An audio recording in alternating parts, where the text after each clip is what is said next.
Hello, everyone. Welcome to Perception Paints. Hi.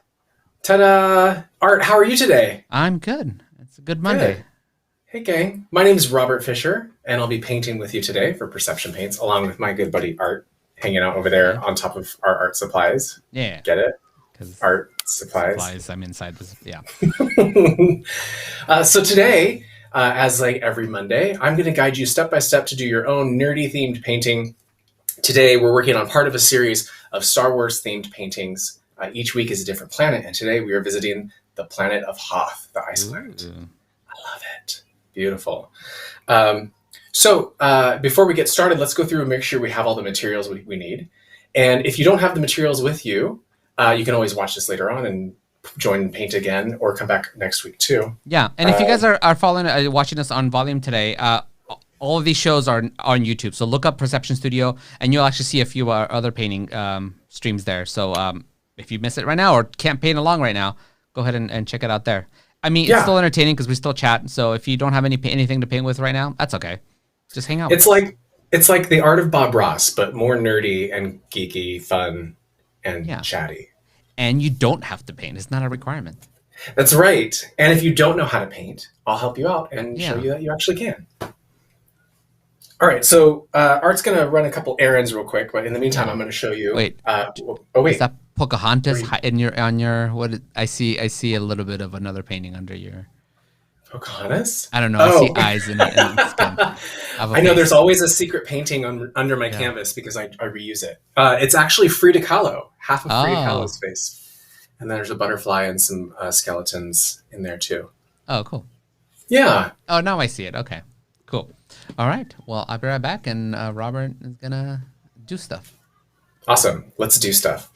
Okay, so for materials, this is what we'll need. I've got a 16 by 20 inch canvas. You don't have to have the same size or shape that I do.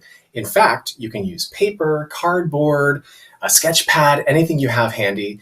You can also do this digitally. If you have an iPad with Procreate or a Surface Pro, you can use anything. Some people use Microsoft Paint. If you got it, use it. Totally works fine. But you will want a surface to be working on. Next up, you'll want a cup of water. Ta-da! I've got mine here. Make sure you don't accidentally drink from this cup of water as you're working. You'll be using this to wash off your brushes in between paint colors to make sure you've got nice, clean brushes. So keep this handy nearby and instead have something to drink. I've just got water, but I keep a lid on it so that I don't accidentally put my paintbrushes inside of it. It's happened to many a cup of coffee in the mornings. So just double check. Next up, I've got a towel. This is just a reusable towel that I wash. It's kind of dingy and gross and whatever, but I just wash it when I'm done.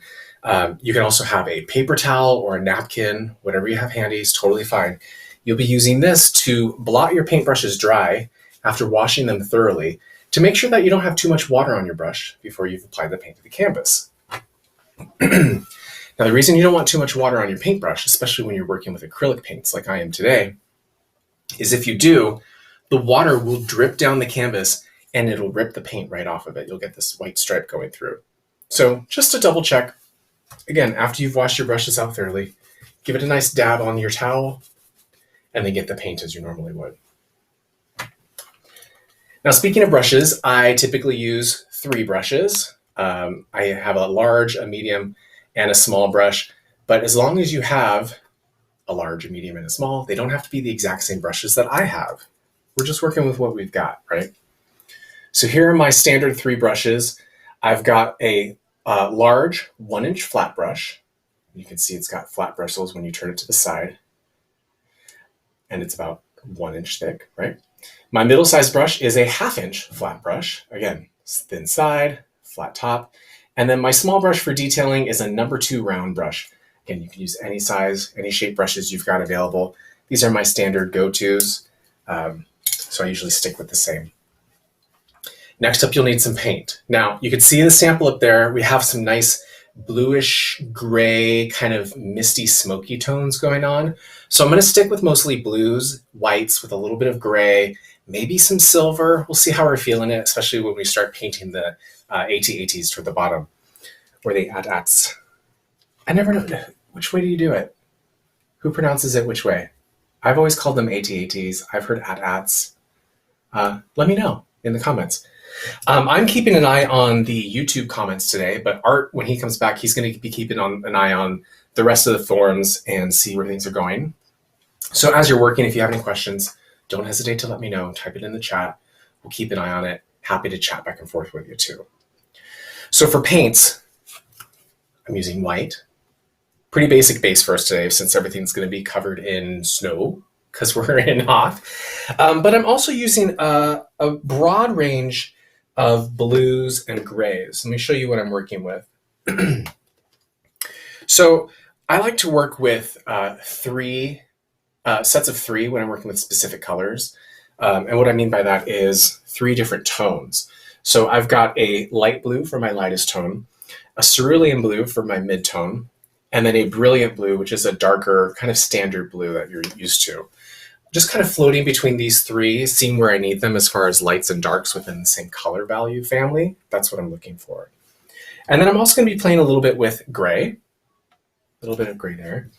I also have a couple colors that I may be using. I haven't decided yet. But we've got Parchment, which is a kind of like an off-white, almost eggshell, but it's not quite as yellow. So think of the color of parchment, like old school parchment, right? And then silver, because silver's cool, and I like that little metallic reflective sheen. And that's it for materials. Again, as you're going through, if you have any questions, don't hesitate to let me know. Also, you can find us on Discord at Perception Paints. If you are on the Perception Studio Discord, look for Perception Paints, and you can actually put a live feed of your own video of yourself painting and working through. Art's going to show that out from time to time. And it's also a great way to check in. If you have any questions and if you're not sure if something's looking the right way, don't worry about it. Just show me what you got. We can take a look at it, and I can help you through too. But if at any point there he is. Yeah, and if you are not part of our Discord, you can join our Discord by going to discord.rollforhotness.com. Roll for hotness. Yeah. I like that. It's a D&D thing. Nice. What was I saying? Oh, yeah. So you can just pop in there at any time. Art will bring up the Discord's footage as we go. And if at any point you're feeling, I don't know if this looks right, it's a little wonky, don't panic. It's okay. Not everyone considers themselves an artist, but what I like to do is show people how they can find the art in themselves, or the art right there. Right there. Yeah. And if you feel really bad, just refer back to an episode called The Mandalorian that we did here on Perception Paints, and then it'll be okay. You'll feel better. For no reason at all. For no reason at all. Hey, they can't all turn out great. True. Oh, gosh. All right, so we're going to get started. Before we do, we'll do a quick little toast, as we always do. Got my drink here. So we'll drink it. Ooh, you got a Corona today? It's kind of a mistake of a Corona. It's something called the Corona Premier. It's 90 calories, so cool. But it also tastes like it's 90 calories. So it's like watered down beer. I made a mistake and bought 12 of them, so now I have to drink them. That sounds refreshing. All right, here we go. It's good for my calorie counting. We'll drink and we'll paint the best that we can. And if it don't turn out right, who gives a damn? Cheers. Who gives a damn? Boop, blink. Who gives a damn that it's 90 calories? Who gives a damn? Who cares? It's still beer. All right, so we're gonna start up at the top.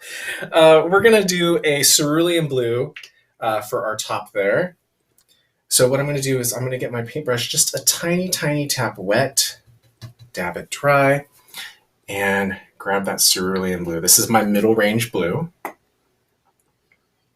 And we're gonna start right up on the top. We're working on our background first. And you can see on the sample over there to the right that we're creating a bit of an ombre or a gradient effect from the top to the bottom with our darkest tone blue on the top, and it's working its way down to its lightest tone, practically white by the time it gets down to the bottom. And as I'm working on my backgrounds, I really like to work with large, big, broad strokes left to right. so that it really blends in well with the backgrounds and fills in that space. As you're doing this, if you find that the paint isn't really catching to the canvas very well, or if it's drying too much as you're working, you can just grab a little tap of water on your brush. That helps to break up the paint a bit and let it grab onto the tooth of the canvas. That's that scratchy part on there. Terrence says, do it. Do what? To the Corona premiere? No, don't do it. It's terrible. It sounds delicious, Art. I don't know what you're talking about. All right, get yourself a 12 pack. No, I'm gonna pass. I don't drink a lot of beer. I'm more of like a cidery guy. Okay. But every now and then I find a beer that I like. Yeah, Amber's the same way. Yeah. I went to a beer tasting once with a couple of friends of mine, and they're really big beer drinkers. So they were all over it, and they're trying to get me to taste this one and that one, and it did not go well. It was one of those places too where they got a little fancy with their beer. So they're like, you'll find notes of bubblegum and dried cardboard and like just weird shit. And I'm like, I don't want bubblegum beer. Like, what are you talking about? Anna asked, did you prime your canvas before you started, or does it not matter? Here's my thing. I sometimes prime it. I sometimes don't prime it. I find that it doesn't matter unless you're planning on doing something that's like a commission piece or something like that. I will tend to prime it just so that it gets that extra full coverage. If I'm just doing something for fun and experimenting, I don't prime it. This canvas too, because I've already used it once and I'm just kind of painting over it, priming is not going to do too much for me. It's already technically a used canvas. I could sandpaper it and kind of do a wash on top of it, but to be honest, I find that it doesn't really matter. You'll see Bob Ross prime his canvas beforehand, but that's because he's doing a different painting technique. And he's actually using a wet white gesso and then dry brushing on top of it, and he's using oils. So sometimes you have to do a little pre-work before you actually get started on it. But that's a good question. All right, so I've got my blue up there. Excuse me. I'm going to start to lighten it up a little bit. And I'm going to break out my light blue. Oh, I can hear a little bit of echo. Is that me? Oh, no, that's me. Oh. I opened up. I did a thing where I go to do something and then I immediately forget why I was there. So I was like, I'm going to open the volume stream on my iPad. Why? No idea. Just because. As much as I enjoy listening to myself talk. All right, so I'm opening up my light blue now. And if you don't have a middle blue or a light blue or dark blue, if you're missing one of those tones, you can always use white to lighten things up too. You just add a touch of white. And we're going to do that too in just a moment. I really want this light blue to blend in with the blue just above it. So again, I'm using those big broad strokes left and right. The more you work the paint onto itself, the more it's going to blend. Really create a nice seamless tone.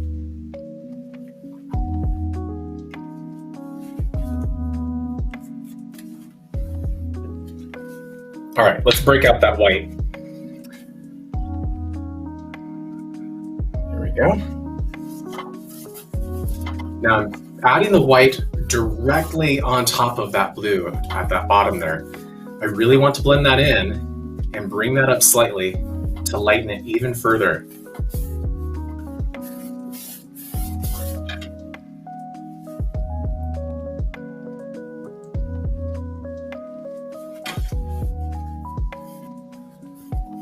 I touched my iPad with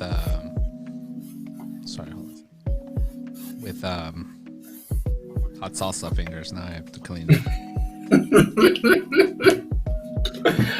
All right. Hey, it's better than trying to paint on your iPad. True. That's good. It's so funny. By the way, gang, thank you so much for your well wishes last week. checking in on little Trixie, my little dog Trixie. We unfortunately had to cancel the stream last minute because she decided to eat some of my husband's pills that she found. And it was an emergency room visit for the vet and all that fun stuff. But thankfully, she's good. She's doing fine. It's like nothing even happened as far as she's concerned. And it was like last minute because I saw you check into your stream. So Yeah, I can I was- during Cinephilia, our previous stream, I can usually see Rob.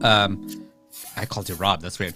Robert come in That's fine. into his little window, so I could kind of he's checked in. So he's set up. He was ready to go. I even told everybody, okay, we'll be back. We'll with Perception Paints, and then I look at my phone. I was like, nope. No, I was ready. Like I was primed, ready to go. Had my paints all out and everything. And I went downstairs real quick to go get some water, and there were pills everywhere. I was like, oh my god, no. And of course, this stuff never happens during regular vet office operating hours. Because why would it? So, no, it would never. So yeah, it was an expensive visit, as it always is. Oh well. Most importantly, she's good. Reed H. Cooper, hello. How are you? Thank you, Stephanie, for those amps. And welcome, friends, on both YouTube and Volume. Hi there. All right, so I'm going to grab a little bit of the blue back again. I don't want to lose too much of my darker tone up there, so I'm going to bring it back down a little bit.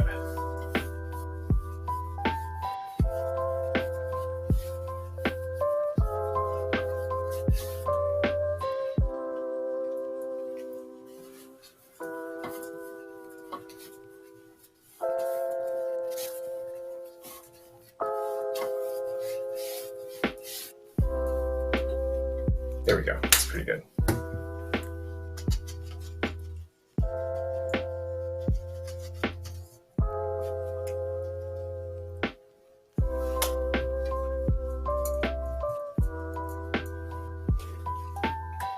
All right, so I'm going to go back into the white, and I'm going to take the white down toward the bottom of my canvas now, blending it in with whatever blue tone is here, and just really letting that kind of haze out as we come down with it. We don't want it to be completely white just yet.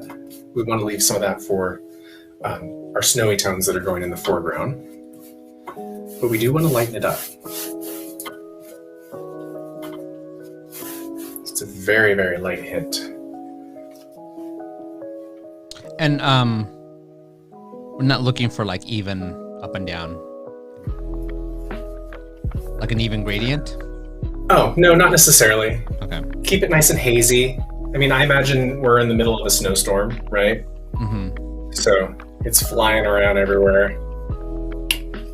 I like to see it have a bit of texture anyway when I'm doing these kind of like gradient background paintings. Mm-hmm. If it's a little too smooth, if you're looking at the sample over there, that is not a painting. That's our inspiration for today. But I like to have just a little bit of the texture so that you can see what's called the artist's lifeline. You can actually see the work that they've done. Cool.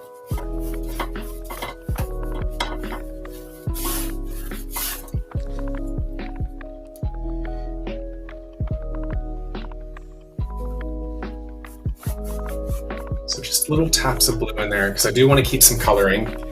And then I'll go back in with the white and blend that out. Mostly white at this point, with just little taps of blue here and there.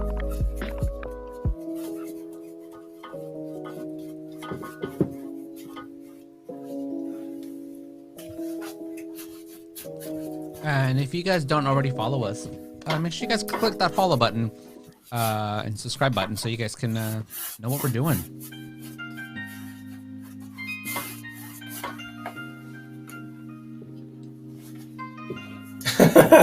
Necrofilm, I love it. We're totally going to paint some happy little at-ats. Oh, Art, you were gone while I was wondering. Do you say at-at or at-at? I say at. Okay. I've heard both. I I don't know. Is there a definitive either way? I think it's supposed to be AT-AT. Okay. But I've always said AT-AT, so. Yeah. Do you say for AT-ST at No, I do say AT-ST. AT-AT is the only one that I actually say out like that. It's just AT-AT just doesn't roll off the tongue well. Yeah. And I both mumble and stutter and have like a weird accent that comes in and out sometimes. So if I the easiest way I can tell it, the better. You have to choose your words wisely. Yeah. You only get so many consonants. Yeah, I don't understand why I have an accent sometimes. And sometimes I don't. It's not on purpose. I wish I had a cool accent. Did you grow up speaking more than one language? Uh-huh. It's probably just left over and comes in every now and then. Yeah, it does come in every once in a while, yeah. Yeah. I didn't move. I moved from Mexico when I was 8 years old. Yeah, and it must just be... No. Yeah. People have asked me where I'm from. Yeah. And they say that I have an accent. What kind? I have no idea. They can't explain it. They're like, where are you from? Where's that accent from? Like, I'm Rancho Cucamonga? I don't know. Necrofilm, I find that I stutter now too. I never did as a kid. But I find that when my brain is often running faster than my mouth. Yeah, it's that. Yeah, and it happens. I totally get it. I don't know why. Just I find as I get older, it's doing that more often, and it's probably just because I'm thinking so much more about everything. When you watch shows and you watch Chunk stutter, and he stutters heavily sometimes, that's not an act. That happens with Chunk. I don't know why. It happens so much more with Chunk than it happens with me.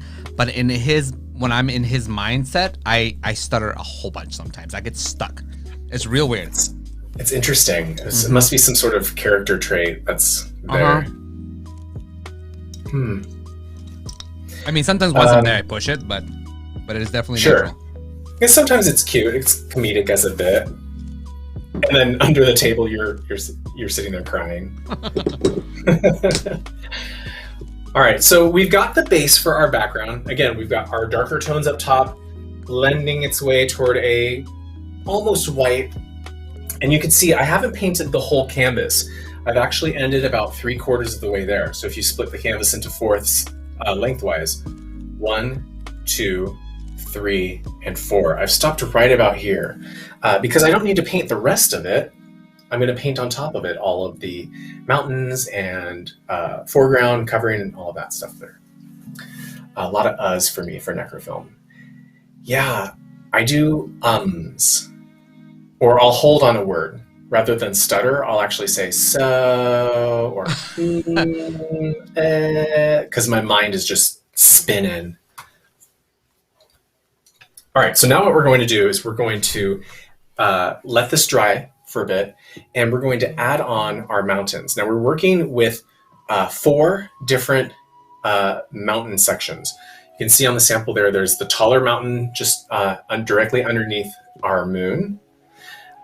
You can also find a slightly darker, kind of more jagged. Oh yeah, thank you. So the slightly darker, more jagged, which is here. And then directly below that is a slightly lighter kind of base level little snowy drifts. And then on this other side over here, boop, boop, boop, where's my finger? There it is. Oh, right. Right here, you'll see that little darker patch right about there. So we're working with 4 different levels of these snowy mountains areas and then a base of snow right up front. Okay, so let's get started. We're going to do our base mountains in the back there first. I'm actually going to do this with a little bit of gray. You'll find that I usually mix up my colors on the canvas, and I'll put the paint on the paintbrush, but I do want to show you the paint colors that I'm working with today. Let me grab my palette for you. So when I'm mixing colors, I always want to start with the lighter tone first. So I'm going to start with my white. And I'm going to take a little dab of light blue.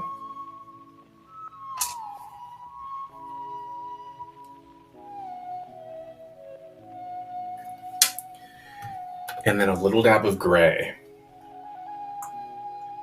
And again, you always want to start with more of the lighter tone first, because you can always add more dark tones, but it's much more difficult to take the darker tones away. I'm going to do this with my middle-sized brush. And we'll just swirl that around until I get this nice, like, kind of hazy blue-gray. Necrofilm says, I made light of Chunk's trouble with words on perception check, just as a jab. I didn't realize art had a difficulty in real life. I wouldn't call it like a difficulty. I'm not all like, I don't have feelings about it. It's just weird to me that in Chunk it comes out more. I do definitely push it. I do definitely, like, once it hits, I'm like, okay, this is where I am. Yeah. I mean, it's nice to bring that up in general, be like, oh, sorry about it, but yeah, I feel like it's the kind of thing where as we get older, we just kind of embrace those little, I don't know, what would you call them, idiosyncrasies, or just things about life. It's not necessarily that you struggle with it. No, it doesn't hurt me. I don't struggle with it. It's not a thing that I worry about. Yeah. All right, so what we're going to do first is we're going to draw out our mountains. We're going to go no higher, I would say, than halfway up your canvas, because you want to leave some of this beautiful sky that you've been working with. So if we break my canvas in half, it's right about there. So this is going to be the highest point from my mountains. It's going to be this vertical or horizontal line here. So I'm going to start a bit lower and just kind of put some jagged points on there. I'm just starting with the top outline at first, because I do want to haze this out and create another gradient once it's done, once I get the shape that I want.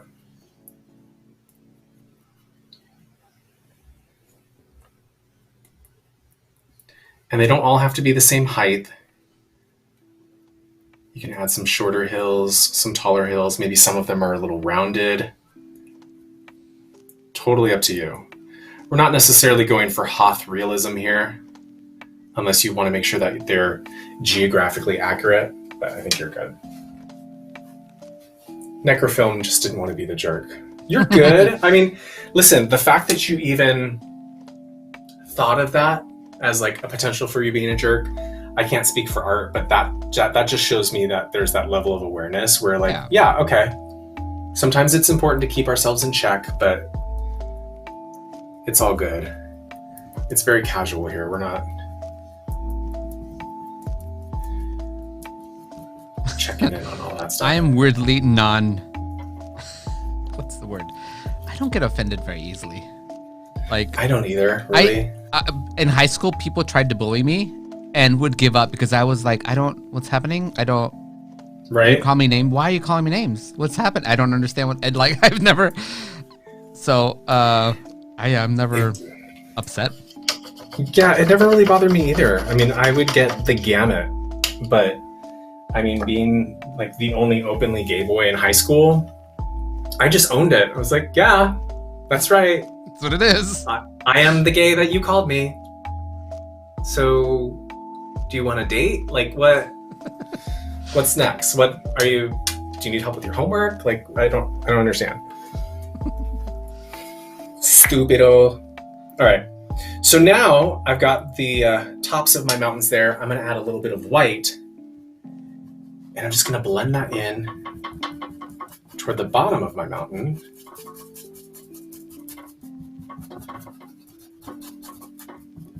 And I really want to create this kind of gradient effect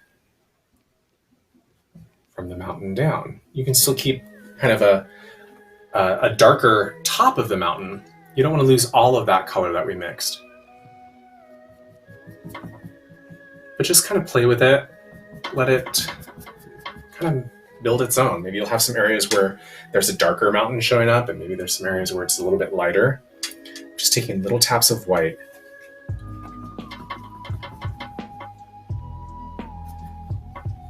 And kind of blending that out. I'm going to bring this down pretty low. I would say at least 2 inches or so, because these are pretty tall mountains.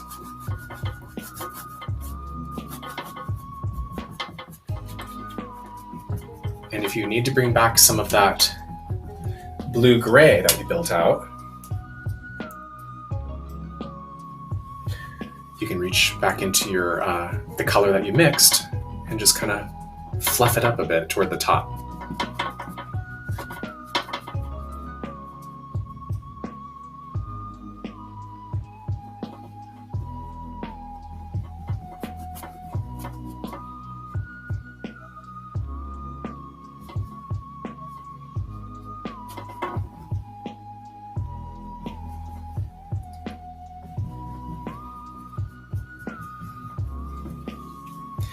Last week was so funny too, Art, because not only were we ready to go, but like I had my apron on and everything as I was like going down there last minute, and then Jared's like, "You have to cancel your class." My husband's like, "You have to we have to go." Like all in a panic. I'm like, "Honey, we're good. We're okay." I already texted Art. We're okay. I hate to do it. I really don't like having to cancel our classes ever because I love them so much and I love hanging out with you guys. It's such a good time. So I try not to do it if I can help it. Sometimes it's like something with work. I work at Taco Bell Design. If anyone enjoys tacos and burritos and the like, I help to design all the menus and the packaging and all that stuff. So if you ever wonder where that comes from, I'm your guy. But sometimes I've got a last minute deadline that I'm working against and it does not work out. Otherwise, you'll find us here every Monday. Oh, Charlie Necro. Necrofilm is Charlie Necro on Twitch. Oh. I'm starting to learn people's like alternate names on. I still struggle with it. Me too, all the time. It's part of the reason why I always choose Robert Fisher if I can help it. Me too. Well, but it's hard. No, I don't choose Robert, but that's why I can't find my screen names, because Art keeps taking them.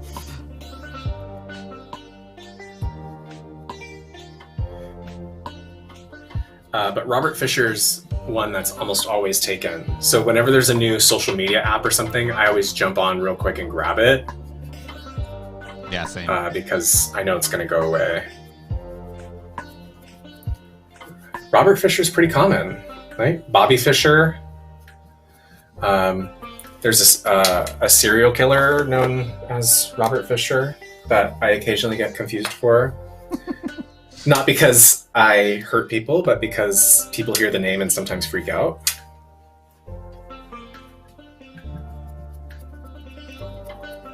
Otherwise, you can find me. I'm usually Happy Jabberwock is another one that I use. Oh, yeah.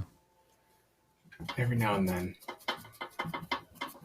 I really want artvega.com, but some guy owned it in like the Philippines, and then when it expired, one of the companies bought it up, and now it's like a premium name, no. and it's like $2,000. What? And I really That's should. crazy. I should do it because then I have my name, but I don't have $2,000.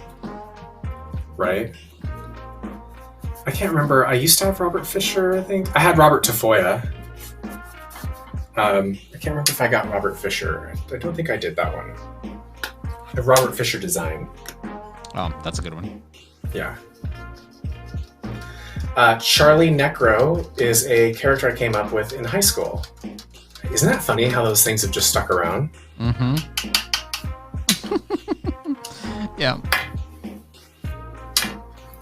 Art, do you remember what your first AOL screen name was? Gromit25.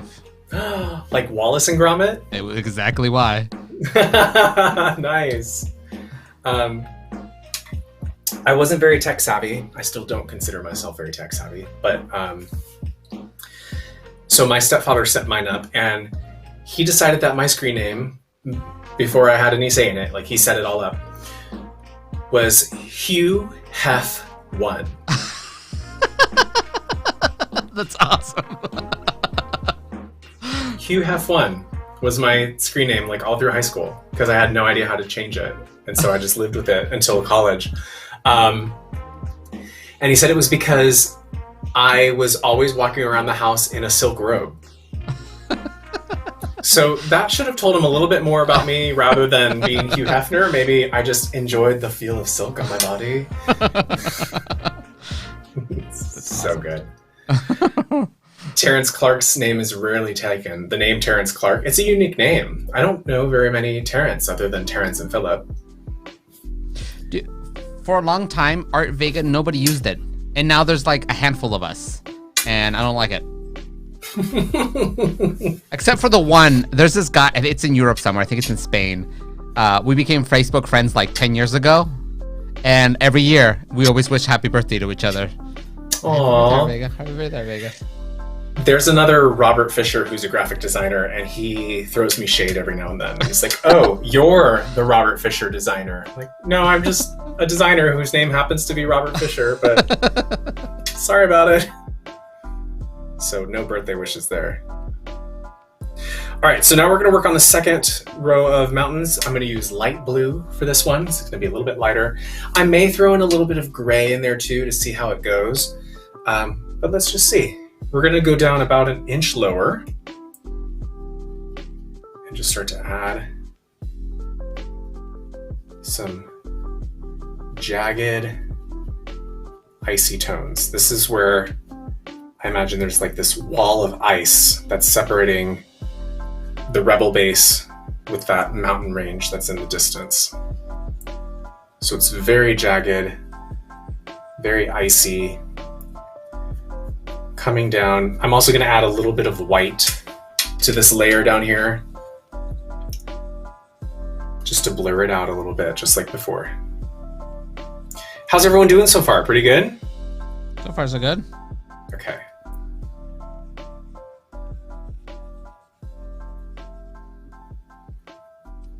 Art, I think I told you not too long ago, like Jared and I, my husband Jared, we decided to rewatch the Harry Potter films. Mm-hmm. And we were all excited because we have Peacock, that's the streaming service. And we're like, great, it's all on Peacock. We don't have to worry about DVDs or any of that. I have them all, but I didn't want to have to deal with like putting them in and everything. And it was no longer on the service. Oh no, what's it on? It wasn't on anything. It was really weird because I remember not even a couple months ago, they had this big marketing campaign all over social media. Watch Harry Potter here, all of the movies, all together, all in one place. I was like, that's great. Good idea. Let's do that. And I guess I just waited too long because they were gone. So we ended up watching them all on DVD. And that's fine because they're still great. I got an email yesterday from Peacock saying, hey, you can now watch all of the Harry Potter films on one service in one place. It's like, damn it, really? Make up your mind. That's really weird. That's weird that it went away for a little bit. It is really weird. And I looked it up just to see like what's going on. And there are certain movies like the Harry Potter movies that are just so steeped in licensing woes that sometimes you'll see it on Hulu. Sometimes you'll see it on, because like tied to FX, or Fox Family, or what is it? Freeform? Freeform, yeah. And then it'll be tied to Warner/Paramount. And it's so, yeah, you never know. It's very weird. So now we're just kind of trapped and we have to own, or not own, but rent essentially like every streaming platform, right? Because you never know when the show that you want is going to be streaming on which service. Exactly. As it is, I got Peacock because I wanted to keep watching The Office since it is no longer on Netflix. I bought it on iTunes. Oh, you got The Office on iTunes? Yeah, I got it when it was on sale for like $25. Nice. The whole season or series? Whole series, yeah. That's a good idea. That's pretty cool.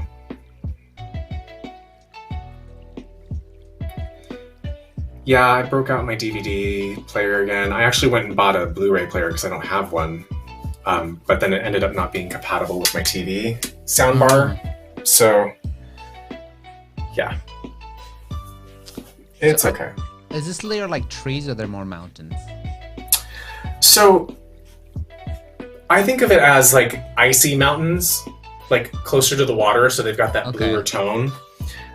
They could, I don't know, I guess you could see them as trees, except some of them are just so, if you look at the sample, some of them are so much wider in form. Yeah, they're just like more jagged.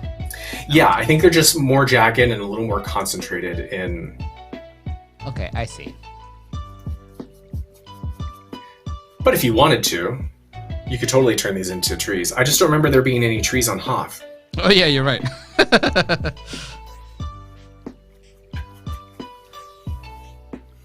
Also looks like I'm painting downward to the right again. Let's see.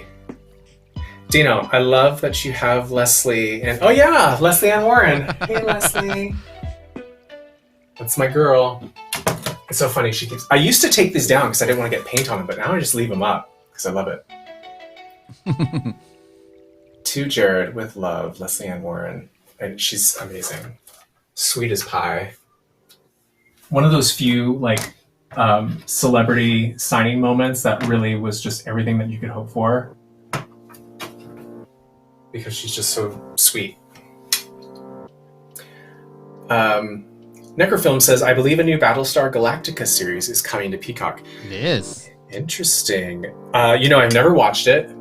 Bears beats Battlestar Galactica. But I want to. I really want to. It's something that has regularly come up in my queue, especially during quarantine. But it's also when I started watching Star Trek Next Generation. So I've been sticking with that. I want to finish that up first.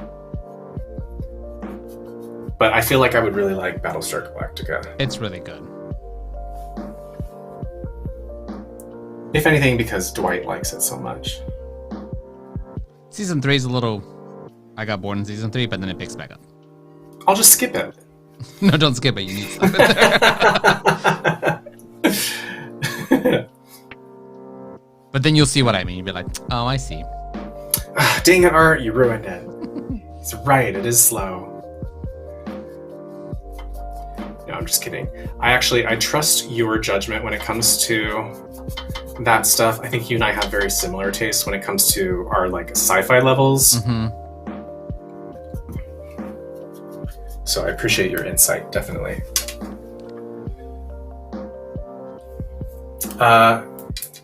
Necrofilm says, oh, Dino has the pick sign too. What?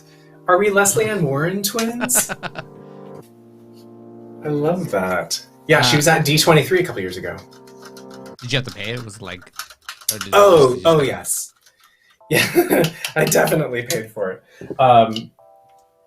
Because I just want to support her for having to sit there for 6 hours at a time. But also, it's funny when I went up and I was just chatting with her and oh my God, I love you in this. You're so great in Clue. My husband's obsessed with you, blah, blah, blah.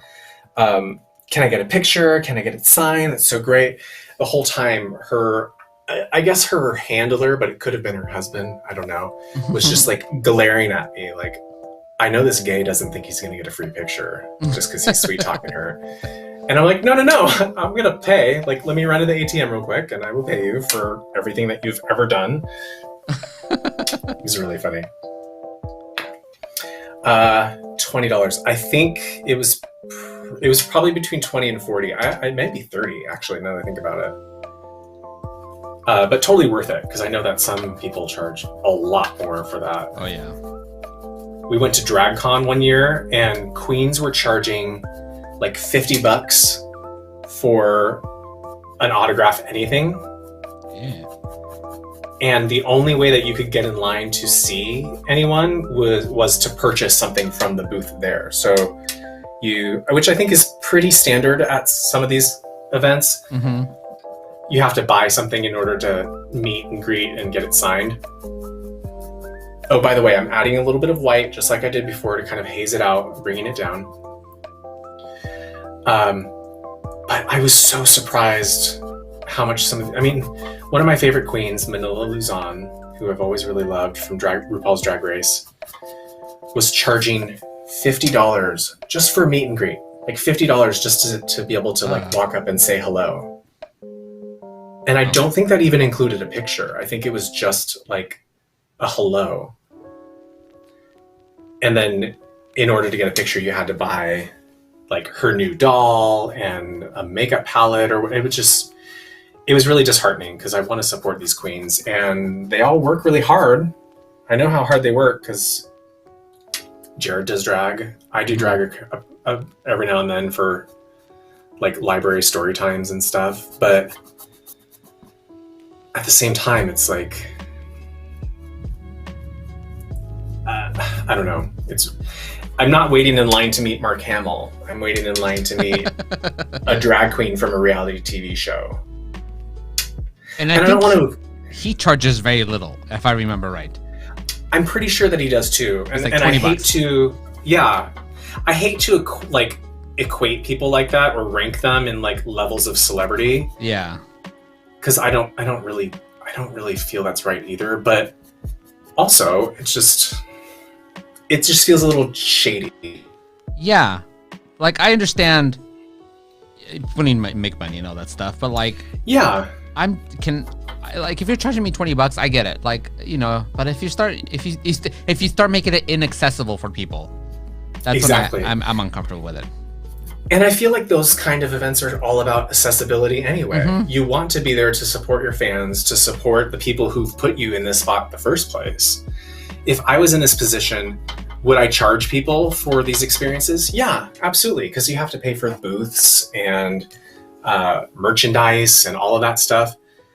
But I wouldn't try to upsell them any further than, hey, if you buy this thing, I'll give you a little extra time. Yeah, totally. Oh, that's so sweet of you to buy my book, or so great of you to buy this picture of me. I'll totally sign it. Let's take a picture. There's a little preferential treatment there, but just $50 to say hello to someone just seemed it was disheartening. I was like, well, I guess she's not my favorite anymore because I can't feel so great about that. Mm-hmm. Or they get put in a box like poor Stan Lee. You get sequestered into some box and you'd go meet him. And that always made me feel, I was like, I don't want to support Stan Lee being stuck in a box for... That's elder abuse. Yeah. Someone got it meant for free. I agree. By accident. Oh. I don't know. It was interesting with Leslie Ann Warren because they had a whole autograph alley as they do. And she was just sitting in her like booth. And no one is really paying too much attention to her. I think it's a little, unless you have a tie with like Clue that I do, or Happiest Millionaire. She was there for Cinderella. Like, there's so much that she's done, but unless you have a distinct moment that you're tied to with her, she's just kind of like sitting there, like waiting for people to recognize her. And I felt so bad, but I was super excited to see her.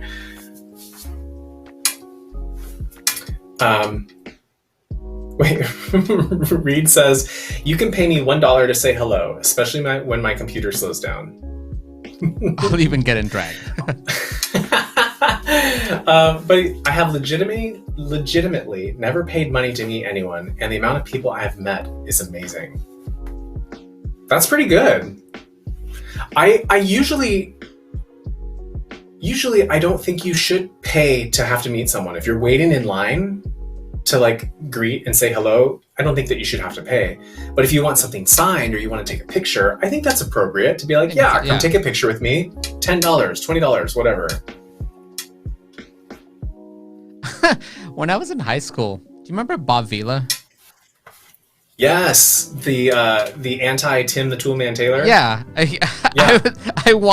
I took inside of Sears. I took the escalator up, and there was Bob Vila sitting at a table, and I was like nobody here. So I'm super excited because he was on Home Improvement, and I ran up and that's so funny. He was up next to all the tools and stuff. It was really funny, but he was completely by himself. Really nobody cared that he was there. Poor Bob Vila. Is that what happened to you too, Dino? No one was there when you were waiting.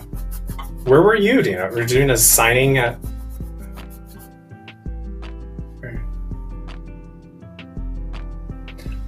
I imagine you sitting on a Jungle Cruise boat all by yourself, like waiting for someone to come see you. Anyone? All right, so I'm adding a little bit of blue back in there.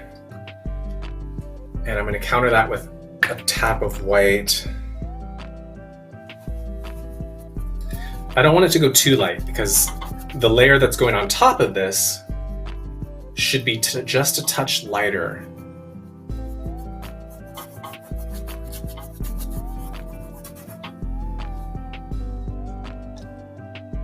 Oh, you were at D23. Okay. Wait, what were you doing at D23? I would have come to see you.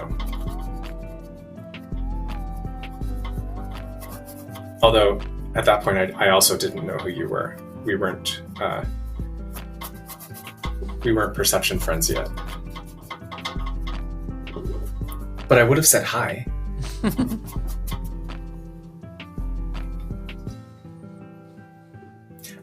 Reed says, see, you got to go to events where them taking photos with you is part of the free payment for you to your fan base to sell their product. Yeah, maybe that's it. Maybe I'm just going to like these bougie LA events and they charge for everything. D23. That's all just about taking your money. I have such a hard time with Disney sometimes. It makes me so sad. I remember the first year that D23 happened and they were handing out free tickets to all cast members because nobody was into it yet and nobody was coming. So they're like, here, free tickets for everybody. And now it's I totally remember that. Now we don't, I don't think Disney cast members even get a discount for tickets anymore. No, the tickets I remember were like $10. I think Amber at one point got me tickets. Yeah, they used to be super cheap. Yeah. Yeah, it's so sad because now it's like a day at the park. A ticket for one day of the event is like $120 or something. And it's not that big. It's pretty small. It's really small. The first year was relatively pretty small. I feel like the couple of years in between were getting bigger and bigger. And then the last time I went, not the last show, but the show before that, it was super small, like even smaller than the first year. And I was like, what even is this anymore? That was even when they had Star Wars and Marvel, and it was still really odd. I've categorically decided that I'm not going to pay to any con. Any convention, I'm going in only if I can go for free. Because guess what? I'm going to spend money there, so I don't need to pay to enter. Yeah, I typically did credentials to get in. So like I would go to E3 through like my costume design and marketing and stuff like that. But I would pay if I really wanted to go. I paid to go to DragCon. Yeah. That was a mistake because I paid for like the big VIP and everything. We paid, I think it was like $300 a ticket. Wow.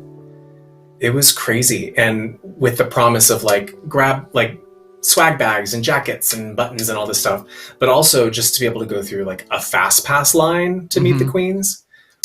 It was nothing. It was seriously like you waited just as long as the fast pass line as you did in the rest of the lines. It was so mismanaged and so sad. Like we'd be standing in this line for 2 hours. Granted, the people in the regular hours lines were there for like 6 or 7. They spent the whole day just waiting for one queen, but it was probably the worst experience we had at a con. We didn't even go back the second and third day. We were like, no, this is ridiculous. Stupid. Okay. Next up, we got another little mountain there. This one I'm going to do lighter than this one here. So it's going to be more white. Maybe a little touch of gray, a little touch of blue. Let's see how we're doing. Reed says, I thought D23 was actually supposed to be a marketing show.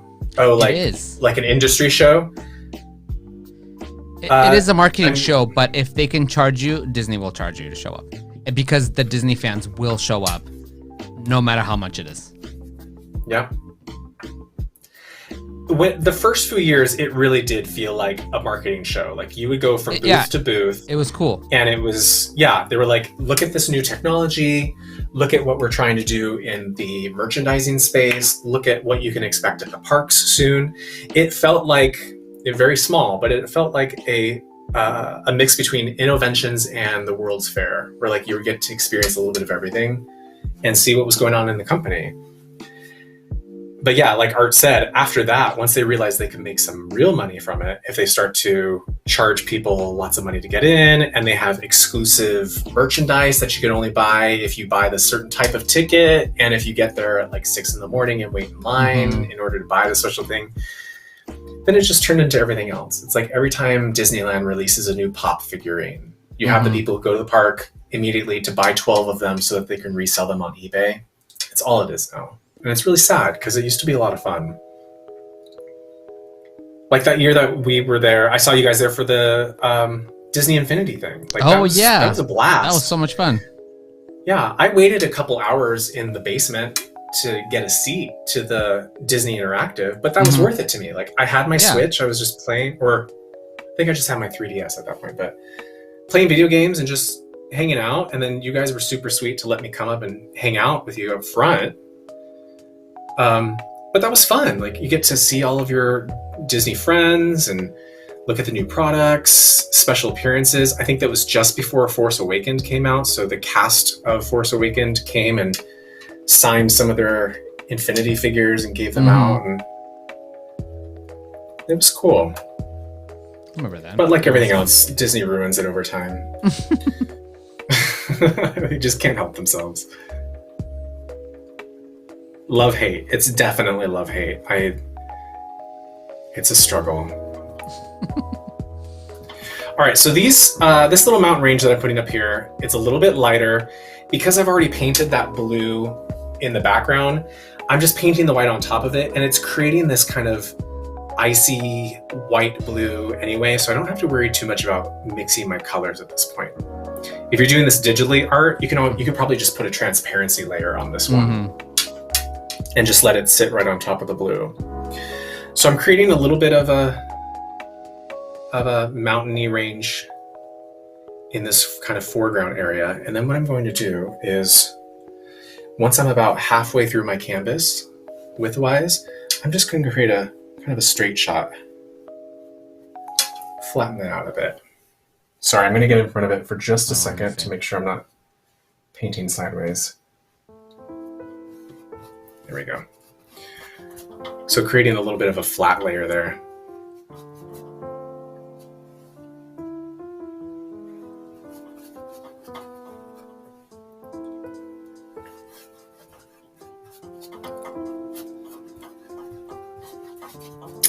But it's also been such a long time since I've worked at Disneyland. I feel like I don't really have much of a much grounds to complain. It's like I've long distanced myself from the company in that way. So now it's just like any other consumer, like rah rah rah, I'm not getting what I want. Rah, rah. All right, I'm gonna add a little tiny touch of blue. Working with my light blue again. Just a tiny tap, because I still don't want this to be so pure white just yet. I've got one more layer of the snow that I want to put up there that I want to be my lightest layer on the page or on my canvas.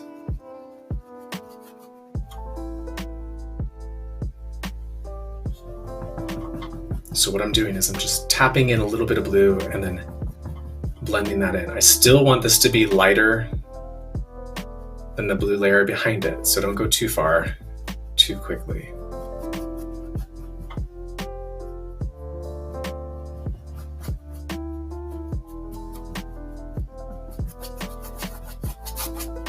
Is anyone painting with us on the Discord today? No one on Discord today.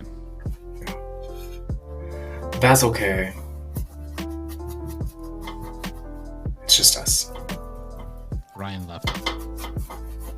What? Ryan left us. He left us. Why? I don't know. He had enough of felt and just didn't want to do it anymore? Yes. Oh, he's probably working on the dragon. Oh, he was working on the dragon today. Oh, that's right. That dragon. I don't know if you've talked about it with this gang yet, but oh my god, I am loving the construction photos of this dragon puppet. It looks amazing. Yeah, we talked about it. It's looking so cool. We posted a bunch of pictures on Instagram and stuff. But yeah, we're building huge. Yeah, we get excited. So we're building it for a company called MTOC, which is a children's theater company out here in Orange County. and it's people that I used to work for that at Disney. They started their own company, and Mitch Atkins, he used to be he was a technical director for Disney, and like he like basically built the Frozen show at Disney. When he moved on his own, I think he's kind of like us, where he gets it's for children, it's for kids to perform, but we'll get really excited. It's like, oh, we could do this, and we can make, and then I ended up designing a 12-foot dragon, because I was like, I just got bigger and bigger. We talked about it, and then I got it here. I was like, bigger, and I had Ryan print the head, and I was like, that's really big. It's so cool. It's seriously so cool. I love it. I'm excited to finish it. Yeah. Connie's here. Hi, Connie. Yeah, Connie's painting, but she's catching up. Cool. And Reed is tired. I don't know why you're tired. I feel like I'm always tired too. All right, so I'm going to add in this little fourth range right here. It's going to sit here. It's very, very short. And this is going to be, I'm going back into my grayish blue tone that I had up here. And just adding just a little bit. It's really not much. It's just a little short kind of mountain range that's sitting here. Typically, I would paint this before having painted the layer that we just painted, but because it's a darker tone, I wanted to leave that until later. I don't want the colors to blend too much when I'm doing these sharper shapes. Oh, I see. And then we're just going to fill that in up to that line there.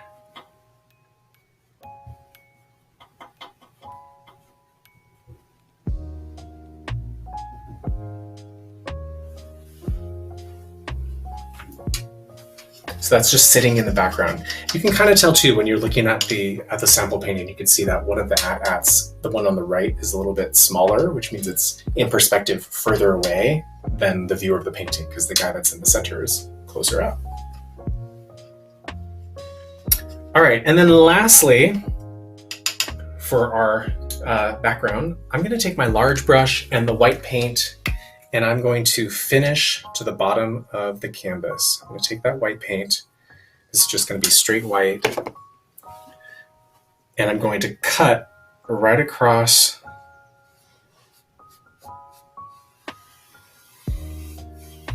the bottom there.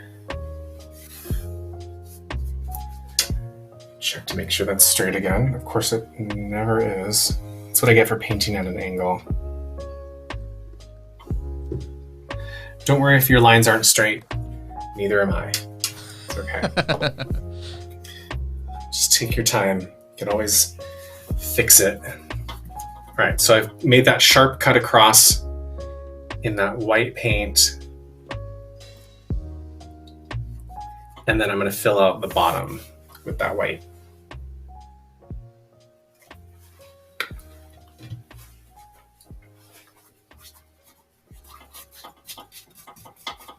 So you guys can probably see at this point too, the sample painting has a little bit more of a blue-gray tone, almost like a teal. If you're looking at the two of them like this, if you're looking at the two of them side by side, you can see that's more of a blue-gray, kind of tealy, almost a greenish tone, right? And then the one that we're working on is more of a true blue. Totally, however you like to do it. To be honest, I just didn't have enough shades of teal to do that, and I thought, everyone's got blue paint. It's a little more widely accessible and a little bit easier for us all to work with. And it still creates a really cool painting, right? It still looks Hothian. That's the thing with art sometimes too. Not art, but art. Sometimes we get really hung up on it having to be exact. Like it has to look exactly like the thing that we're trying to portray or to express. I would invite you to step away from that. Just make art for the sake of making art. Like have some fun with it. If you want to draw a picture of SpongeBob SquarePants. That's the weirdest comeback ever, Art. That's what my mom did.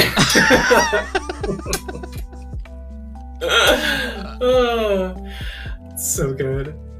No, just don't worry about it looking exactly like the picture of SpongeBob SquarePants that you're used to seeing, right? Just, it's your interpretation. A friend of mine just did a portrait of one of their favorite models, Linda Evangelista. Truth be told, it didn't look like Linda Evangelista, but it doesn't matter. Like, they created something and it was inspired by Linda Evangelista, and it made them feel good to make it, and they wanted to share it on Instagram, and they even said, it doesn't look anything like her, whoops, sorry. It's like, no, I appreciate the colors you used and the lines and all of that. I think we're taught that at an early age, right? Or like, Yeah. elementary school, middle school, there's always the one kid who knew how to draw, and they're like, wow, you could draw Power Rangers and you could draw X-Men. And it's like, well, yeah, because they know how to draw those characters, but I know how to draw, they just don't look like that. Get over it. Slap. All right. How are we doing? Everyone good on their backgrounds? Yeah. Yeah? Okay. So now what we're going to do is I'm going to stick with the white for now because I've got some on my brush. And I'm going to paint, I'm going to say it's a sun. We always try to decide if it's a sun or a moon back there. Here, I would say this is be probably... I think this is a sun because this looks like a bright day on Hoth. Otherwise, if it was a moon, I imagine it would be very dark. So I'm going to take my number 2 round brush, my small brush, get some white paint on there. And my sun is going to sit right about halfway. So probably along this line here somewhere. And it's going to sit on the left side of my painting right about here. So I'm just going to start with a little dot of white paint. And then from that dot, I'm going to circle outward. And you might be thinking, well, why don't you just draw a circle and fill it in? Well, you could. But the problem that I have with that sometimes is if you draw a circle and then color it in, sometimes it's a little bit larger than you'd like. And now you've got this big, giant Humpty Dumpty sun on there. This way, if you start in the center and slowly circle out little by little, you can control the size of your circle as you go. So you add a little bit on the outside, take a step back and take a look. If you want to make it a little larger, just keep going. With painting, it's much easier to add paint than it is to take it away, right? Mm-hmm. Think of it like eating an edible. You can always eat more, but you can't eat less. Same thing. Hey, once a steak is well done, how do you make it medium rare again? Oh, that's a good one. Oh, yeah. Jared just came in with another one. I don't know if you guys heard that. Yeah. Once a steak is well done, you can't make it medium rare. It's true. So start small and add little by little.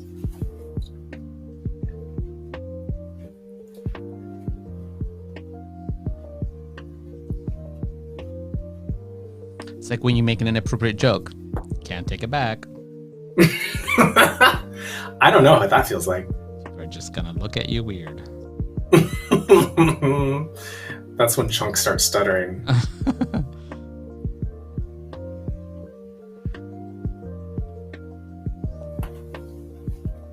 There you go. That's pretty good. If you want, you can also take a little bit of water and kind of brush it lightly horizontally on that. Maybe after it's dried a little bit. What that does is it kind of tears the paint away and just makes it a little hazy and cool. We did that a little bit 2 weeks ago when we did our tattooing painting. But I'm going to leave this one solid for now.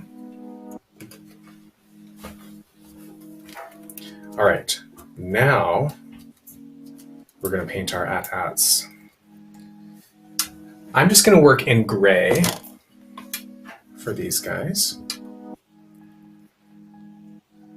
Just a nice flat gray. I might add a little accent of metallic silver to it afterward. I haven't decided yet. Let's see how this gray goes first.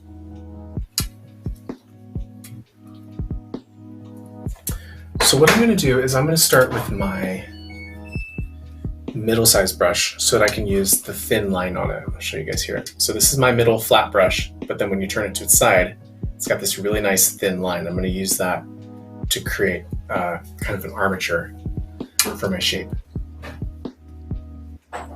Necrofilm says it's a nice and toasty -50-degree day. What? Is that even a real thing? On Hoth. Oh. Is that what you meant? I hope you're talking about Hoth. Yes. Okay, good. That makes sense. I'm like, honey, if you're living somewhere where it's -50, you may want to move. That sounds... I can't do the snow. That sounds awful. A little one-armed wampa waving at the camera. Yes, please. This is your chance now to really make this painting your own. So if you want to put a little Death Star in the background, if you want some X-Wings or some snow speeders floating in there, totally. Go for it. Grab a little sample image off Google and have it nearby, like off to the side, and just kind of paint along with it. Just work with it little shape by shape. All right, so here we go. Art, if you could do me a favor and zoom in right around where this gray strip is. This is where our, yeah, perfect. Okay, so let's start with the legs. I'm just gonna go, pretend these are cats. They're just four-legged cats, right? So we're gonna paint some legs going upward. I'm gonna put the first one here.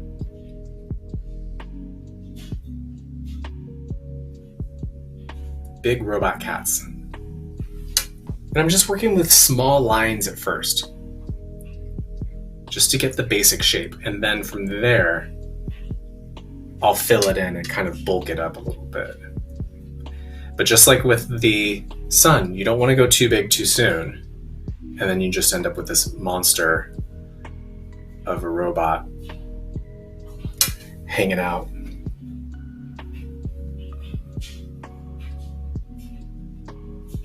So there's the body. I'm going to start to build this out now. Now I've got the two legs in the body position.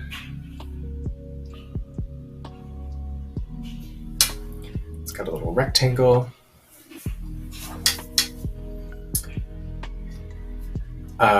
Oh, Dan is asking, Dino, are you still in here? I has questions about knots. I'm interested to hear what questions you has about knots. And the Necrofilm says, cats without digitigrade. I don't know if I'm reading that right. All right, so I've got this little like rectangular body, and then it's got this kind of hexagon shape. So I'm building it upward, giving it that flat kind of back portion up there.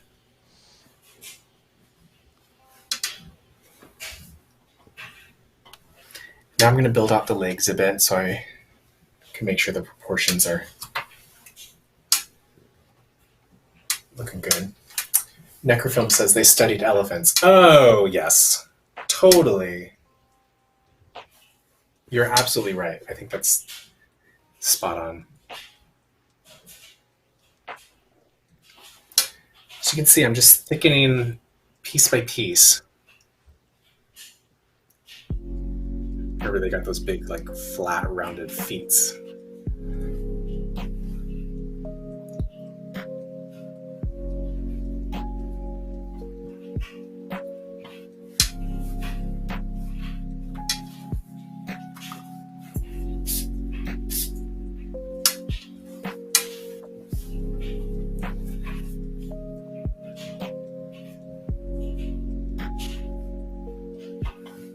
I think they have like a little, not a tail, but it's kind of built out a little bit toward the back there. Now that I'm looking at it, it really is like an elephant. Thank you for saying that, Necrofilm. It's totally a little robot elephant without its trunk.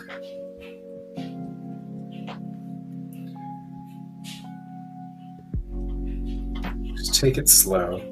Think of the legs as segmented. You have the upper leg, the lower leg. Treat them as separate pieces. That'll help you to build it out too. quick while we work on this for a minute. I have to find it first. For all those of you who just joined us, who are new to us today, and you didn't see it earlier, I'm gonna play our trailer for our channel real quick, so you can see a little bit about what we are about. Let's take a look. And we are Perception Studio! Wild turkey that hungers for blood.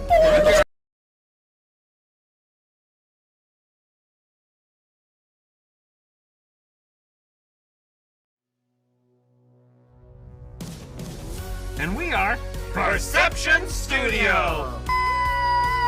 Wild turkey that hungers for blood. Danny! How goes Dandy? Hi, I'm Haley. And I'm Andrew. Fuck you. Yes, I'm kind as shit. The room begins to fill with a bunch of cola. Our heroes begin to drown. What my favorite movie of each year was? Yeah. I mean, I'm totally fine if I get crushed by a giant dragon slong. If that's how I'm gonna go, then like that's a way to go. I believe you. I say, tickle this, bitch. And I take. We'll send a you later. That was almost good. The donation of $200 in no price. Look under your seats because everybody gets a reroll. You get a reroll. You get a reroll. You get a reroll. I hate it so much. And people are like, no. You know, sexual stuff. But we're just a little more grounded. So your progression is in the sky. Get in here. Get in the brain. I gotta stop squeezing. You gotta scoot your fucking chair over. Is that better? No, go away. Oh, jeez.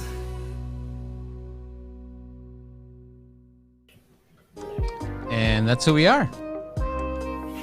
And Robert's gone. Oh, I love that. So good. Check us out on YouTube and on Twitch. We stream different things. You guys are all just a bunch of weirdos, and I love it. We are. I suppose I could count myself among the weirdos at this point. Yep. I'm a weirdo. Look how cute my little robot elephant is. He's gonna squash some rebels. He's gonna squash some rebels. Stomp, stomp, stomp, stomp, stomp, stomp. So cute. All right, I'm gonna do another one. This one's gonna be a little bit smaller because it's in the background, and it's going to sit actually behind this gray layer that I've created. Oh, Dan, I was thinking about Quarter to One too. It's been a while since I'd seen that. That was a fun show. Yeah. That was just the one that required physical contact, so we couldn't do it anymore. Yeah. Yeah, totally. But we're hoping that at some point it might be able to come back. I think it Okay, will. good. Dan, I'm sorry, I don't think Dino's here anymore, but maybe we can answer your Knott's Berry Farm questions. Throw them out. Let's see. If not, we'll just make up answers and Dino can come back and don't really know. fill us in later. Yeah. The answer is boysenberry. Okay. Oh, actually, boysenberry. Do you remember when they did that like escape room a couple of years? They called it. I think they called it Escape at Not Scary Farm. No.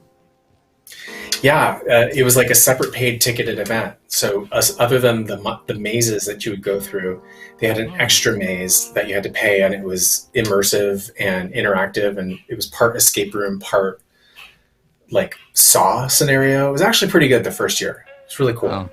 Yeah, But the safe word, if you ever wanted to get out and just couldn't take it anymore, was boysenberry. So like you'd have to like yell out boysenberry, and the lights would turn on, and they'd escort you out. And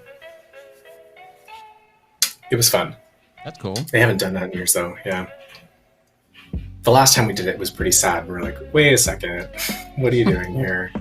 Is this Disney? What are you doing? Are you ruining things? You phoning it in now. Yeah.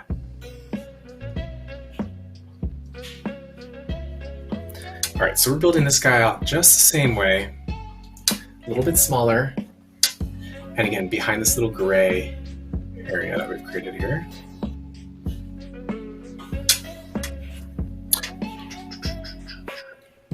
Oh, Necrofilm was at Knott's last week. That's nice. It looks beautiful. One of my friends, I think, went today and was taking pictures, and it looks wonderful. I'm not quite there yet, but hopefully soon.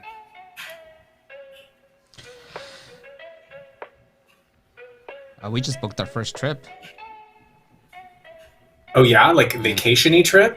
Half What are you guys vacation. doing? We're going to Hawaii. Oh, for, but for a wedding. oh, that sounds amazing. Yeah. I hope that you guys have so much fun. I love Hawaii. I've never been. Wow. Okay. You're gonna love it. It's amazing. And it's so beautiful. And the whole place just smells like flowers and amazingness. Yeah. You said you're going for a wedding? Mm-hmm. Nice. Do you might know Megan? Do you know Megan O'Malley?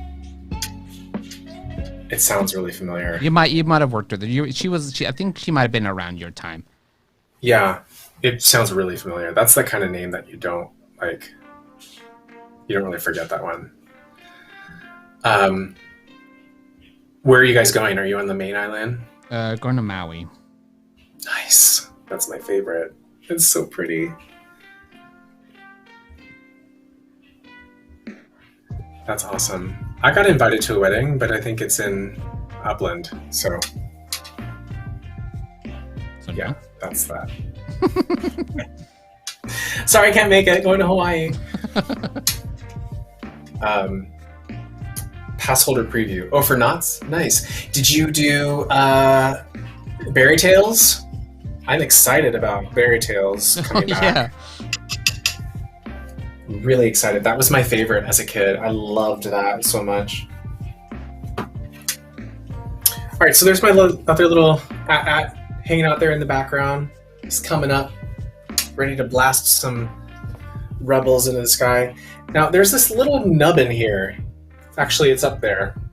Right there. See that little like grayish nubbin thing? I don't know what that is. It could be like a crashed craft. It could be one of those like scout droids that's floating around. But Might be just a rock. yeah, it could be a rock. There we go. It could also be like the top of like a gun turret that like comes up to like pew, pew, pew, pew, whenever things are floating around. I don't know what it is, so I'm not gonna paint it because I don't want to just like blop. There you go. It's done. Not gonna. But yeah, other than that little blob thing that I don't know what it is, that's our Hoth painting. I love it. I want to go, even though I don't like the snow. I think if I like had a like tauntaun coat, and I was just kind of like, "Hello, oh, this is Hoth. Oh, we've arrived. Oh, okay." Then I'd be all right. But like running around, snowsuit, guns, shooting things, climbing inside of the body, No. I can't do that. No, not gonna have it. Necrofilm says everyone lands on Oahu and then has to fly over to another island on another plane. At least that's how it was back in the 80s. Last time I went was 2000 something, like early 2000s, and I can't remember. I think I was drunk most of the time, so I really can't remember. We have a direct flight What to planes? Oahu. To Oahu or to Maui? Sorry, to Maui. Okay. Yeah, I think that's what we did too. We got round trip flights for $600 Oh my god. All for right. both of us. Wow. Yeah. And also nonstop directly to Maui from the Long Beach airport. What? Yeah. Not even LAX? No, not even LAX. Long Beach airport for me is like 4 or 5 miles away from my house, and like I love them. like a quarter mile from the studio. We're literally like almost across the street from the airport, so we're like super. That's my favorite airport. I love that it airport. there. It's beautiful and so easy to navigate. I love that. They used to have free EV charging there too, so I would like drive my EV and charge it during my trip, and then come back, and it'd be good to go. Cool. Oh, that's nice. Yeah. Necrofilm rode Berry Tales twice. It's so good. It's not the same as it was originally, right? But huge nostalgic factor, so much fun, and boysenberries. I love boysenberry.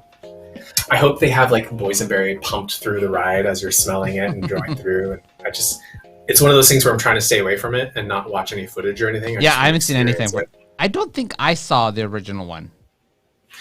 I didn't see the original ride. That was just before my time. I think so, me too. But growing up in the 80s, and I think early 90s too, they had a walkthrough funhouse that was in Camp Snoopy. That's what I saw. That was Berry Tales themed. Yeah. Is that the one walk through the... Is that the one also had like crawling spaces for kids that you could crawl through? I remember that. I remember being too big to go in those crawling spaces, but I went anyways. Yeah, I loved that, and it was. I think they used some of the props and animatronics from the ride after they took it out from that Kingdom of the Dinosaurs building, put it into the walkthrough funhouse, and had it there for like 10 years or something like that. And then they got rid of it over time. Necrofilm says, "I don't want to spoil it, so yeah, don't spoil it. Don't spoil those boysenberries. I want them fresh." I'm like that with rides and stuff, though. I don't watch any of this. Like Rise of the Resistance, I have no idea what any of it's about. Oh, I can't wait till we talk about it when you ride it. I have no idea. I'm just staying away. You should after you ride it for the first time, you should immediately do a selfie video of you reacting it so we can play it here. Tears running down my face. Tears. You should have seen me after the Millennium Falcon Smuggler's Run. I was a mess. If you were a mess with that, then yeah, okay. I need to see a video of you immediately after the ride. I was a mess. When I first walked into the where they have the chessboard and like ready to board, and it was like you're actually in the Falcon, I had to sit down. I was so excited. I was just like, I don't know what. Talk about stuttering. I was just like, I was so happy, like, because there was hardly anybody in the ride because we've been doing test previews. And Amber was like, do you want a picture? Do you want a picture? I was like, no, I'm just going to sit here quietly. And I sat at the table and I just sat. I got like a good 4 minutes of me just sitting there quietly, like half by myself. I was like, I don't need a picture. I just need to sit here. Nobody talk to me. Yeah. It was so good. I love that. That's what I miss most about Disneyland. Back in the day, I used to love just going and sitting and experiencing, and I would draw and paint. Now you can't do any of that.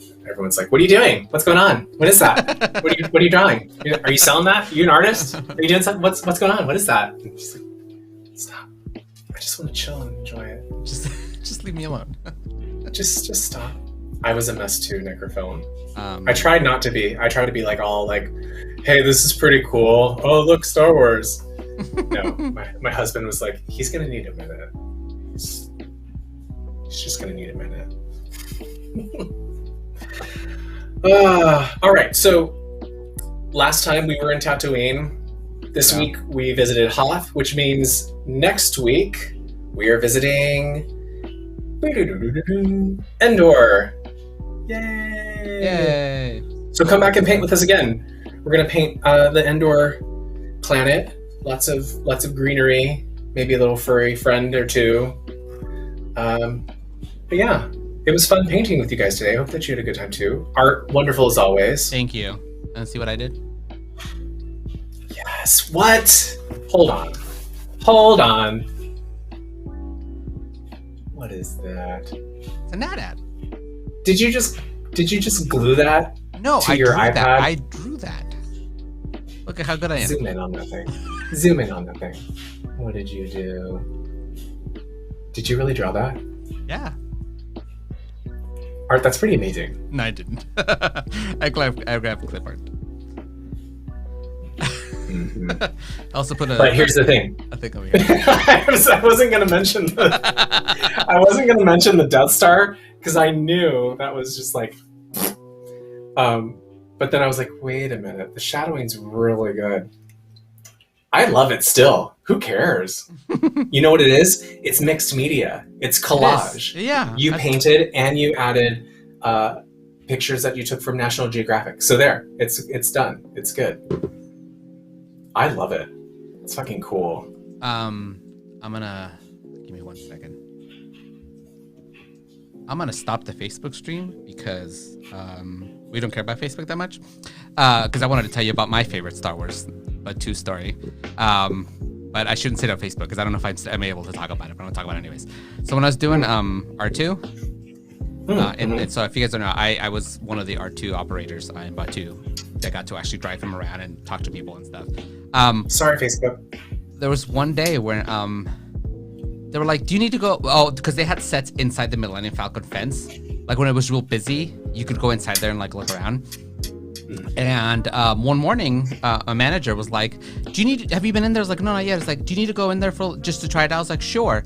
They literally were like, just go. So before the park was open, I got to drive R2-D2 around and just drive around the Millennium Falcon, just underneath it, alone by myself in Star Wars Land, just R2-D2 and me hanging out. It was, I can't. It was, I made sure I recorded that in my head and I stood there.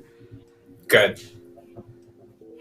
Yeah, because pictures are only going to last so long. It's there. It's set for. That's so cool. Yeah, I love that. That's the kind of shit that like we dreamed about as little kids. Yep. 8-year-old me would have been so happy for me. So happy. But look at 38-year-old you. You're loving it. I'm also really happy. So good. All right, gang. Yeah, sorry to hear that, Reed. I hope you feel better. Maybe some yeah. Pepto-Bismol, some water, some rest. I hope you feel better tonight.